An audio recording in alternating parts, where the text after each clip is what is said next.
नमस्कार दोस्तों, आप सभी का स्वागत है जिला 24 live now YouTube news channel में। और मैं हूं सुमित कुमार, आपका दोस्त एंड होस्ट।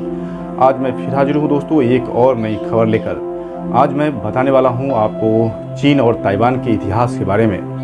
क्यों चीन और ताइवान अपना अधिकार जमाना चाहते हैं और क्यों एक और विश्व युद्ध की कगार पर दुनिया खड़ी है।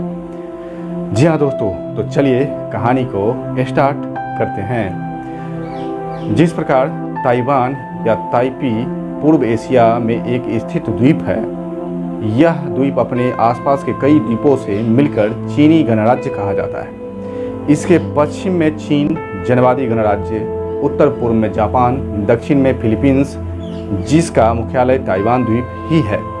इस कारण प्रायः ताइवान का अर्थ चीनी गणराज्य से भी लगाया जाता है। यूँ तो ऐतिहासिक तथा सांस्कृतिक दृष्टि से यह मुख्य भूमि चीन का अंग रहा है, पर इसकी स्वायत्तता तथा स्वतंत्रता को लेकर चीन गणराज्य के प्रशासन में विवाद रहा है।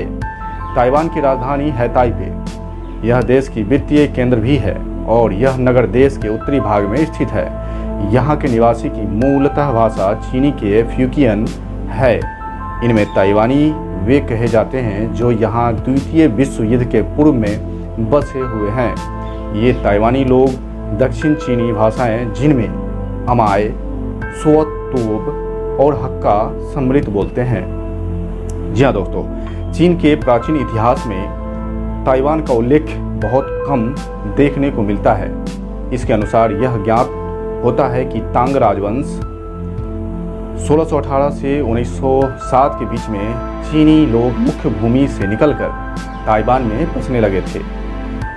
कुबलखाई के शासनकाल 1263 से 1294 में निकट के पेस्काडोर्स द्वीप पर नागरिक प्रशासन के पद्धति आरंभ हो गई थी। ताइवान उस समय तक अवश्य मंगोलों से अछूता रहा। जिस समय चीन में 1368 और 1644 ईस्वी के बीच सत्ता मिंग वंश के हाथों में थी। कुछ जापानी जलसधियों तथा निर्वासित और शरणार्थी चीनियों ने ताइवान के तटीय प्रदेशों पर वहां के आदिवासियों को हटाकर जबरन अपना अधिकार जमा लिया।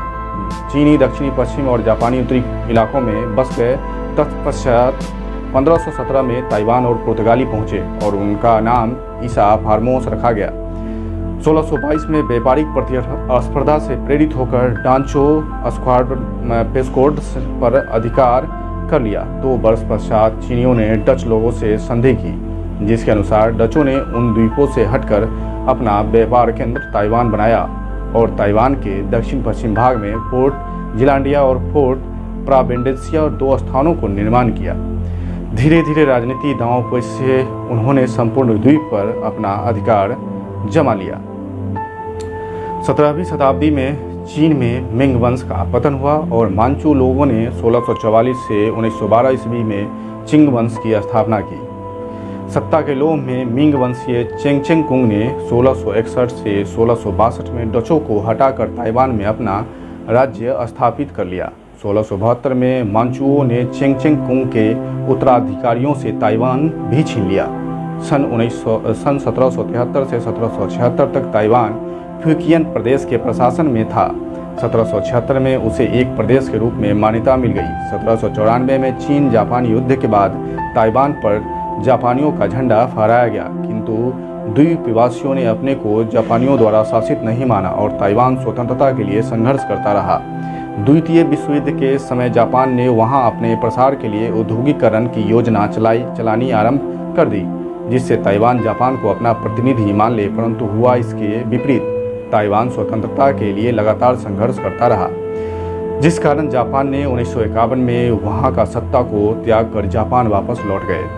काहिर के अनुसार 1984 और पोट्सडमन 1985 के घोषणाओं के अनुसार सितंबर 1984 में ताइवान पर चीन का अधिकार फिर से मान लिया गया, लेकिन चीनी अधिकारियों के दुर्व्यवहारों से द्वीपवासियों में व्यापक क्रोध उत्पन्न हुआ, जिस कारण विद्रोह आरंभ हो गया, जिसका चीनी सरकार ने विद्रोह का दमन बड़ी निस्संदेहता से किया। यहाँ जनलाभ के लिए कुछ प्रशासनिक सुधार अवश्य लागू हुए, परंतु इसका भी प्रभाव देखने को नहीं मिला। इधर चीन में साम्यवादी आंदोलन सफल हो रहा था।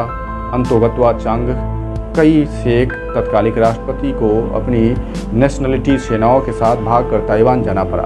इसी प्रकार 8 दिसंबर 1949 को चीनी के नेशनलिस्ट सरकार का स्थानांतरण हुआ। 1951 की सैन फ्रांसिस्को संधि के अंतर्गत जापान ने ताइवान से अपने सारे स्वतंत्र को समाप्ति की घोषणा कर दी।